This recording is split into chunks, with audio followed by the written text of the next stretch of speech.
resiste o diabo e ele fugirá de vós.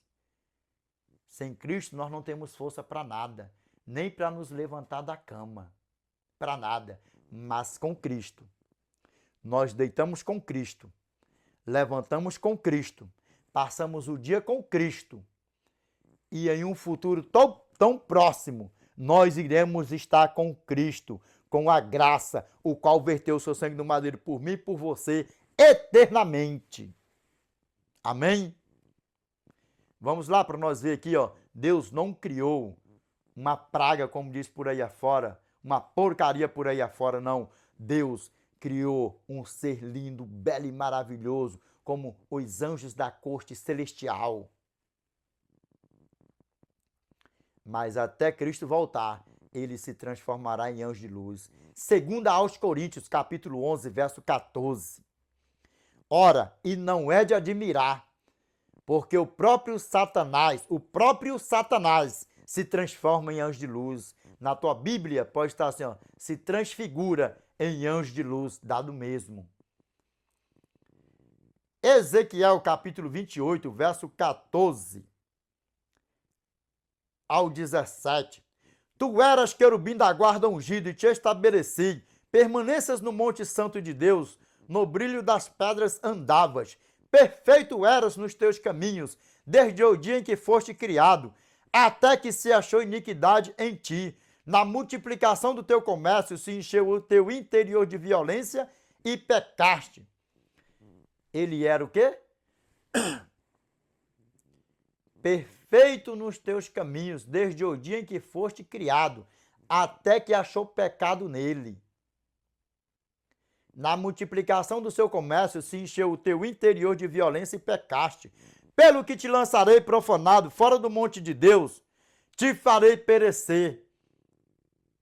Ó querubim da guarda, em meio ao brilho das pedras. Elevou-se o teu coração por causa da tua formosura, porque era lindo, belo e maravilhoso. Corrompeste a tua sabedoria por causa do teu resplendor.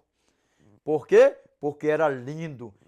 Se ele se transfigura em anjo de luz, imagina ele lá em cima na eternidade, transformadão em uma coisa linda, bela e maravilhosa.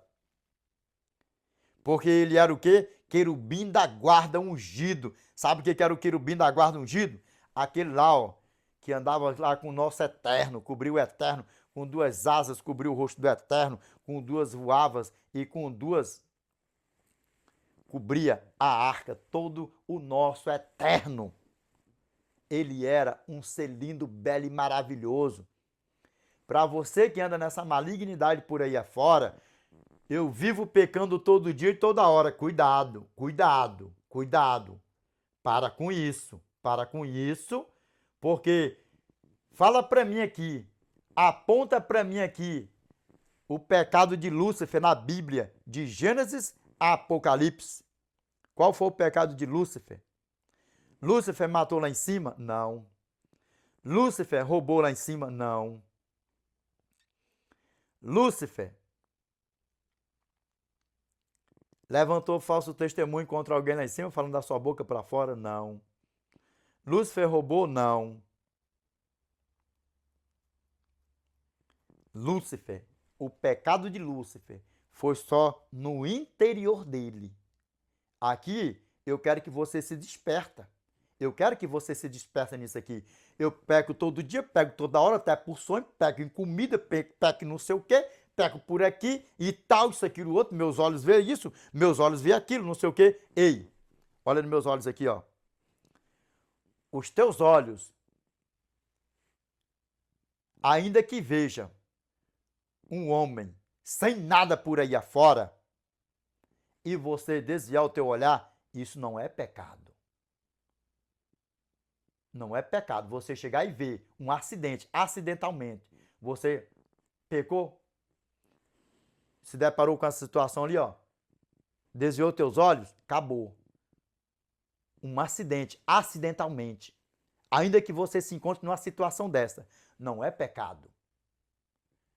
Você se desviou. Um acidente, da mesma forma o homem caiu em uma situação dessa, vê uma mulher daquele jeito, sem nada, desviou seu olhar, sem malícia nenhuma, não é pecado. Foi um acidente. Agora, olha o tamanho do problema. Se a mulher ou o homem colocar o olho em alguém vestido dos pés à cabeça e a maldade dentro do coração, já pecou. Mateus capítulo 5, verso 27 ao 28. Ouvistes que foi dito, não adulterarás. Eu, porém, vos digo, qualquer que olhar para uma mulher com intenção impura no coração, já adulterou com ela. Eu, porém, vos digo, qualquer que olhar para uma mulher com intenção impura no coração, já adulterou com ela. Sabe por quê que Deus não perdoa? Sabe por quê? Não é que você adulterou com a mulher hoje, e isso aí passou na tua vida, daqui 6, 7 meses você caiu num pecado desse de novo. Deixa eu te falar. Cada tempo mais você vai vigiando. Pode ser homem, pode ser mulher. Você vai vigiando. Você vai vigiando. Agora se você, peca agora de manhã, peca de tarde, pode ser homem ou mulher, peca de 2 em 2 dias, de 3 em 3 dias, sabe o que acontece? Aí você está vivendo na prática do pecado. Na prática do pecado. E não adianta você se ajoelhar na presença de Deus e viver nessa prática, sabe por quê? Porque Deus não ouve a pecador. Sabe por quê? Primeiro, ao você se ajoelhar na presença do Eterno. Lembra o que o nosso Senhor e Salvador Jesus Cristo falou quando ele estava aqui, habitando no corpo de carne? Quando fordes orar, não orareis em vãs repetições, porque isso é abominável diante do Eterno. Sabe por quê? Já imaginou você o tempo todo? Pai, me perdoa, Senhor, Pai. Pai, me perdoa, Senhor, Pai. Pai, me perdoa, Senhor, Pai. Pai, me perdoa. E outra, quando você cai em um pecado, você está na prática de um pecado, você não vive na prática só de um pecado, você sabia disso? Sabe por quê? Porque você peca agora, peca depois. E uma coisa vai chamando a distração para outra, e o inimigo, ele é tão sagaz, ele não entra na tua mente, mas através dos teus olhares, das tuas cobiças, ele sai colocando pratos e mais prato, porque ele vê as tuas carnes tremendo, as tuas excitações. E aí sabe o que acontece? Vai mudando prato por prato. E aí nessa, se você não vigiar, você não sai da prática do pecado. Seja ele qual for, a cobiça, a mentira, levantar falso testemunho, isso, aquilo, outro. Vai botando tudo assim, qualquer um. E aí, quando pensa que não, qualquer um dos pecados. Quando pensa que não, isso aí virou uma prática na tua vida. E aí já se torna o quê? O pecado contra o Espírito Santo. A blasfêmia contra o Espírito Santo. Sabe como é que é? Sabe o que é a blasfêmia contra o Espírito Santo? Pecado contra o Espírito Santo? Não é só assim não, Edinaldo. E aí, eu tô no pecado contra o Espírito Santo? Depende. Como está o teu cotidiano com Cristo? O que você está fazendo durante o dia? O que você está fazendo durante a noite? O que você está ouvindo? O que você está vendo? Onde você está colocando a palma das tuas mãos? Onde você está colocando a planta dos teus pés? O que você está fazendo todos os dias?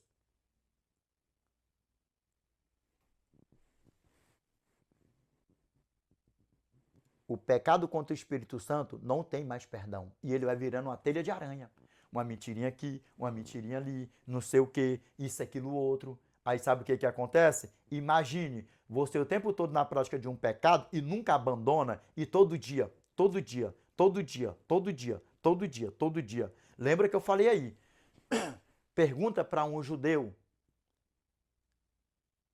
Pode ser ele ortodoxo ou o judeu messiânico. Se ele anda pecando toda hora, pergunte. Se ele anda pecando toda hora, todo dia, por pensamento, por não sei o quê, desejando comida, desejando isso, desejando aquilo, isso, aquilo, outro. Pergunta, faz essa pergunta para qualquer judeu. Se ele anda pecando todo dia, toda hora. Sabe por quê que não anda? Porque eles têm um pleno conhecimento que Lúcifer perdeu a eternidade, não foi por matar ninguém, não foi por roubar ninguém, não foi por levantar falso testemunho contra ninguém, foi só por um desejo que brotou dentro do coração dele. E nós vamos ver aqui. Pecado nunca foi brincadeira. Lembra? Toda vez que você lembrar eu pequei. Pai, me perdoa. Lembra de pedir a Deus o perdão pelo pecado, abandonar e crer que o nosso Pai, ele é poderoso para te dar força, para você resistir o maligno e você não cair nessa tentação tão cedo na tua vida possível. Possível. Porque desse jeito, Satanás vê que você está se ajoelhando. Ele não está ao nosso derredor e ele nos acusa diante do nosso Pai. Já imaginou? Você se ajoelhar todo dia na presença do Eterno, pedindo perdão por um pecado, e ele está lá, né? É bonito, né? Eu não tenho mais perdão, e o teu gatão aí, a tua gatona, né? Tá aí na prática a zona do pecado aí, desse jeito aí. E aí? Traindo a esposa, traindo o esposo, cobiçando mulher na rua, por aí, cobiçando homem por aí, não sei o que, isso, aquilo, outro. E nisso aí, olha o que você vai ouvir aqui agora. Você não está crendo em Deus, que Ele é poderoso para cessar essa prática maligna na tua vida. E nisso quem está ganhando é Satanás. Sabe por quê? Porque a prática do pecado é o ofício dele. Lembra? Toda vez que você ficar se ajoelhando na presença do Eterno, com orações repetitivas, seja ela qual for, você, primeiro, não está acreditando no poder do Criador.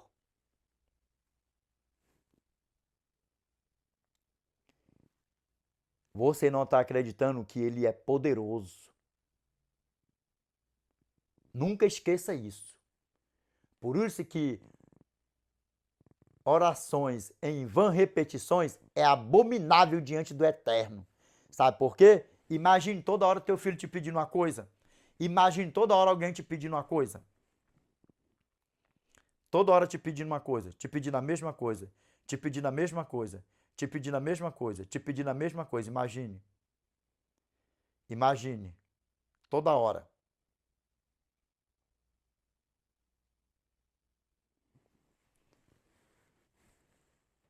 O nosso Pai, Ele é poderoso para nos perdoar os nossos pecados. Agora, a prática do pecado, Ele não perdoa de jeito nenhum. Sabe por quê? Porque já se entregou para o diabo. 1 João, capítulo 3, verso 8. Aquele que pratica o pecado procede do diabo, porque o diabo vive pecando desde o princípio. Para isto se manifestou o Filho de Deus, para destruir as obras do diabo. Aí como é que o Eterno, o nosso Senhor e Salvador Jesus Cristo, vai destruir uma prática do pecado? Pode ser na minha vida e na tua vida, se você não acredita nele. É impossível, não é? Dele perdoar? É impossível. É impossível ele perdoar. Sabe por quê? Porque você está duvidando do poder dele e você está vivendo na prática.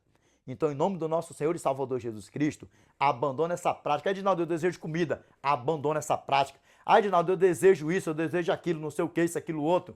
Abandona. Edinaldo, eu estou vendo isso, aquilo, outro, eu fico pecando nisso, aquilo, outro e tal. Abandona essa prática. Sabe por quê? Lembra do vídeo que eu falei aí. Eu passei um dia namorando um pecado e se eu morro no sonho, sabe como? Só aguardando a segunda ressurreição para ser assadão com o pai do pecador, o diabão mesmo. A vida espiritual não é como muitos falam por aí afora, não. Uma vez salvo, está salvo para sempre. Uma vez em Cristo, nunca mais se perde, não sei o que, isso, aquilo outro. Verdadeiramente, quando você está em Cristo, vivendo com Cristo, anoitecendo com Cristo, acordando com Cristo, passando o dia com Cristo, não vivendo na prática do pecado, o maligno não lhe toca. O maligno não lhe toca. Aí sim, você está com Cristo.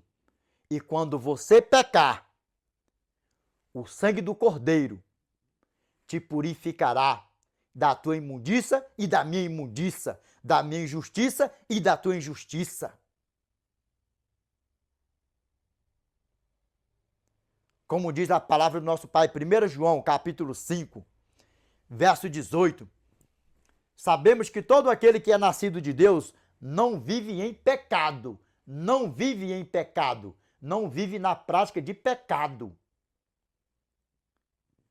Antes, aquele que nasceu de Deus o guarda, e o maligno não lhe toca.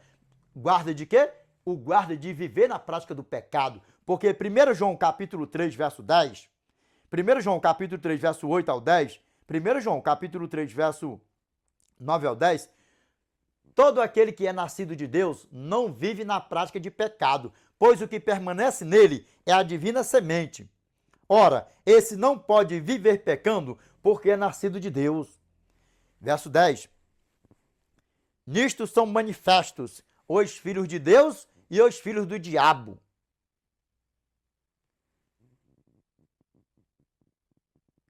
Todo aquele que não pratica a justiça não procede de Deus, nem o que não ama a seu irmão. E a você que tem rixinha, briguinha com o irmão teu de igreja, com o irmão de sangue, com o pai, com o filho, com mãe, com não sei o quê, com marido, com marida, vai botando tudo num pacote só assim, ó. Peça perdão.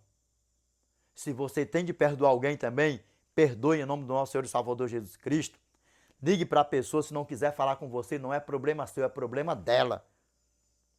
É entre ela e o eterno, você está fazendo a tua parte. Vamos, é para o céu, porque no céu não entra coração duro, não entra tranqueira mais. Não entra tranqueira mais.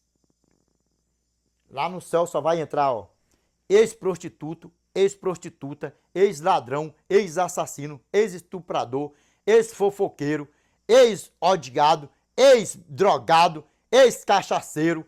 Vai botando tudo no pacote de ex assim, ó. Vai botando tudo no pacote de ex assim, ó. Vai botando tudo. Lá vai entrar ex. Todo aquele ex que foi uma porcaria por aí afora. Vai entrar, vai subir. Agora, aquele que morrer em toda essa prática maligna por aí, só vai ressuscitar na segunda ressurreição para ser assadão com o diabão. E não é isso que eu quero para nenhum de nós aqui, não. Eu sempre peço aqui, ó. Sempre peço em todas as nossas redes sociais.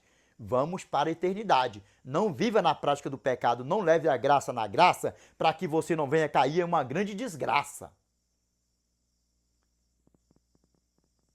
Para a honra e glória do nosso Pai. Amém? Vigia, desperta tu que dormes. Pede perdão. Por quê, ó?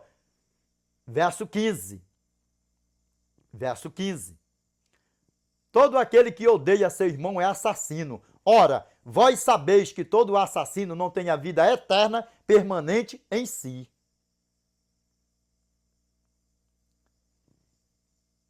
Primeiro João, capítulo 4, verso 20.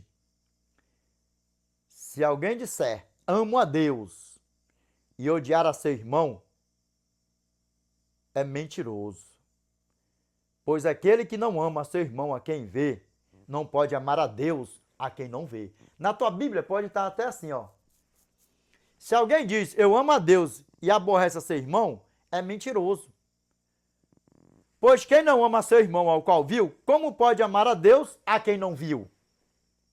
E o mentiroso não vai entrar no reino do céu de jeito nenhum. O mentiroso, coração duro. Primeiro, né? Apocalipse, Revelation, chapter 21, verse 27.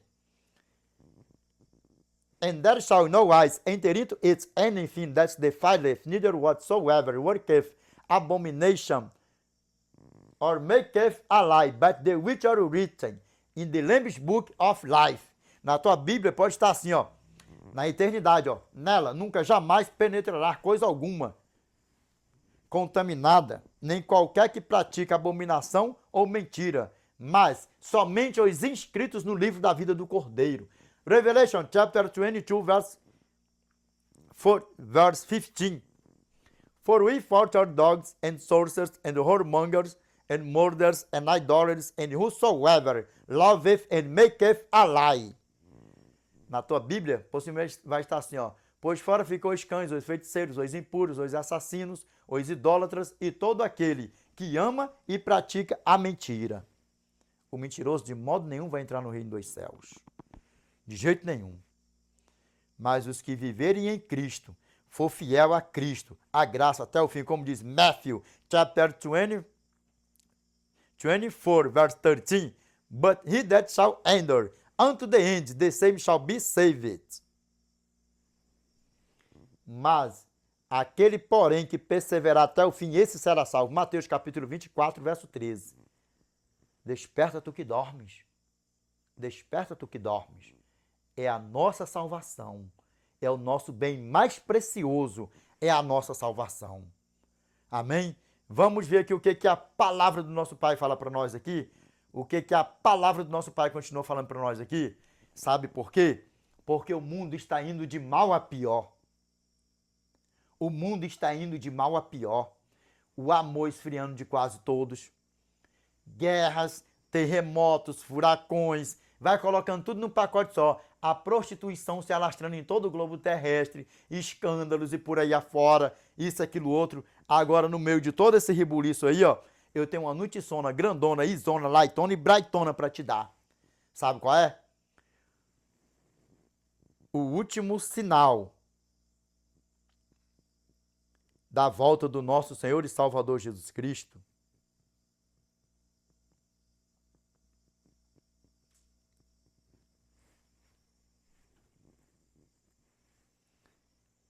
ele não vem e ele não vai, ele não está indo e ele não irá chegar causando tristeza, causando alegria, dor, choro. De ruim não. O grande sinal da volta do nosso Senhor e Salvador Jesus Cristo, que é o sinal iminente. Porque existem dois grupos de sinais que indicam a volta do nosso Senhor e Salvador Jesus Cristo. Para você que não tem o conhecimento, pegue isso aqui para a glória de Deus. Primeiro grupo, os sinais gerais. E eles estão se cumprindo diante dos nossos olhos. Inclusive, o que eu acho mais doloroso de todos eles estão se cumprindo diante dos nossos olhos, passando em redes sociais, televisões por aí afora, e fora o que não cai em redes sociais, que é para o quê?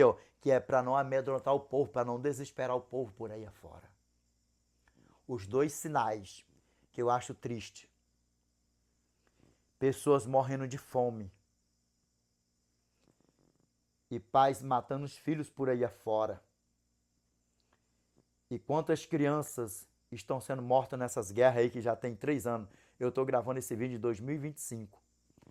Quantas crianças não estão sendo mortas em 3 anos, guerra com Rússia, Ucrânia, por aí afora, e vai colocando Israel pelo meio com Hamas, com Gaza, com não sei o que, isso, aquilo, outro. Agora que está aí, ó, no nosso Brasil aqui, se cumprindo diante dos nossos olhos, passando nas televisões. Pai matando os filhos, irmãos matando irmãos, e por aí afora. Mateus capítulo 10, verso 21. O irmão entregará à morte o outro irmão. O pai ao filho. Filhos haverão que se levantará contra os seus progenitores e os matarão. Filho matando pai. Pai matando filho. Isso é muito triste. Isso é muito triste. Isso é doloroso. Isso é doloroso. E você não vê esse escândalo por aí, não. Passa em televisões, jornais de manhã, meio-dia, de tarde, de noite. As redes sociais, pode ser em qualquer plataforma digital por aí afora. Você vê, ó. Pai matou filho, filho matou pai, mãe matou filho, filho matou mãe. Neto matou avó, avó matou neto, irmão matou irmão, sobrinho, tio, e vai por aí afora. E quer que eu te diga uma coisa? E nós estamos vendo tudo isso diante dos nossos olhos. Mas lembra, assim como Deus teve pessoas sinceras a Ele, honestas a Ele, que acredita nele, que confia nele, e registrado na Bíblia, que morreram salvos, Deus também, Ele tem, Ele teve, Ele terá pessoas que acreditam, que vai acreditar, que acreditarão que o nosso Senhor e Salvador Jesus Cristo virá buscar o povo dele, o qual a mim e a você, em nome do nosso Senhor e Salvador Jesus Cristo, estaremos incluso no grupo dos salvos. Se nós morrermos antes de Cristo voltar, que nós venhamos morrer com o nosso nome inscrito no livro da vida, com o nosso passaporte celestial, carimbado e assinado com letras de ouro. Se o nosso Pai vier nos buscar, nós estivermos vivos aqui, vivos, que nós venhamos também estar com o nosso nome inscrito no livro da vida do Cordeiro Santo, com o nosso passaporte celestial também carimbado e assinado com letras de ouro, e nós sermos transformados em um abrir e fechar de olhos e encontrar com o nosso Senhor nos ares e estar com Ele na eternidade para os séculos dos séculos.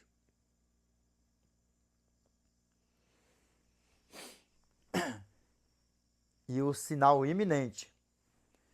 No primeiro grupo, os sinais gerais. São mais de 90 sinais gerais que indicam que Jesus está voltando.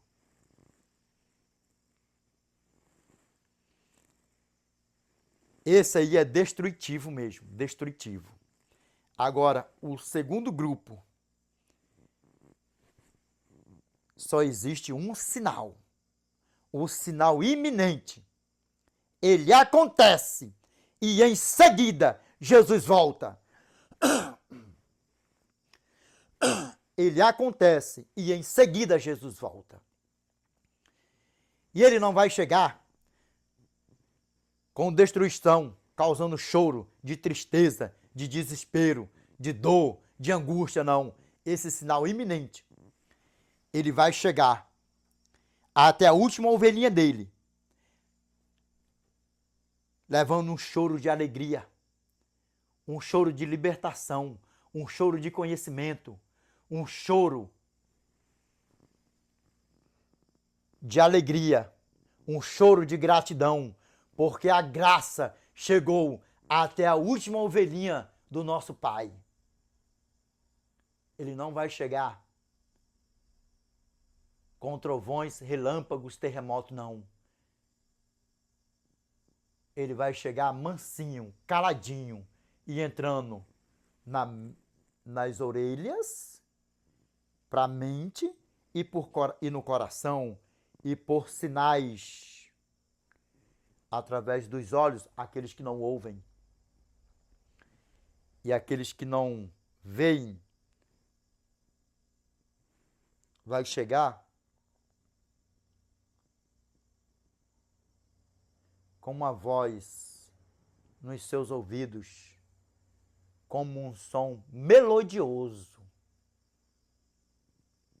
Que nós possamos estar preparados, meus irmãos. Não é nós vamos nos preparar, não. Eu passei um bom tempo da minha vida com isso também. Eu não sou santo. Ninguém aqui é santo, ninguém é melhor do que ninguém. Mas uma coisa que saiu da minha mente e do meu coração, eu vou me preparar para a volta de Jesus. Eu vou me preparar para me morrer em Cristo, não. Eu estou preparado para morrer em Cristo. Eu estou preparado para Cristo voltar. É difícil. Sozinho nós não podemos. Mas com Cristo nós podemos todas as coisas. Porque com Ele nós estaremos para os séculos dos séculos. Amém? Lembra disso. Nós não precisamos nos preparar, não. Nós precisamos estar preparados. Qual é a tua bagagem que está tendo? Quais são os itens que está tendo na tua bagagem? Quais são os itens que está atrapalhando a tua vida espiritual? Qual é a bagagem que você está levando? Quais as tranqueiras que você está levando dentro da tua mala para a eternidade? Lembra? Quando nós vamos fazer uma viagem, nós colocamos coisas, itens dentro da nossa mala, não é? Uma viagem, quando nós estamos fazendo uma viagem aqui, terrestre, sim ou não? Só que para a viagem celeste, grava bem isso aqui, ó. Nós temos que esvaziar as nossas malas.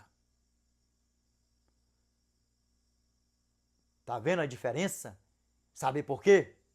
Porque nas mansões celestiais nós não iremos precisar de nenhum item terrestre. Porque tudo que precisamos nós teremos nas mansões celestiais. Então que a nossa mala venha estar do nosso deitar ao nosso levantar. A nossa mala celestial tem que estar vazia, sem nada dentro, sem nenhuma tranqueira, sem nenhuma dúvida, sem nenhuma pergunta, sem nada, sem nenhuma mágoa no coração, sem um ódio, sem nada. Vai colocando tudo que não louva e glorifica o Eterno. Vai, tira todas essas bagagens, tira tudo que você vê que não está louvando, não glorificando o Senhor. Pai, eu desejei essa comida, Pai, eu desejei aquela roupa, Pai, eu desejei isso, Pai, eu falei mal de alguém, Pai, olha como é que eu estou, Pai, me ajuda, Pai, eu esvaziar a minha mala, Pai, a minha mala, Senhor, não vai deixar eu subir do jeito que está, Pai, a minha mala está carregada, Pai, a minha mala ainda tem, Senhor, um cadeadinho pequenininho assim, Pai, na minha mala, Pai, arranca, Pai, esse cadeado, porque o Senhor tem a chave. Eu não tenho, Pai, mas o Senhor tem. Porque, Senhor, a tua chave é o poder que destrói tudo aquilo que não te louva e não te glorifica, Pai. E sem o Senhor nada posso fazer.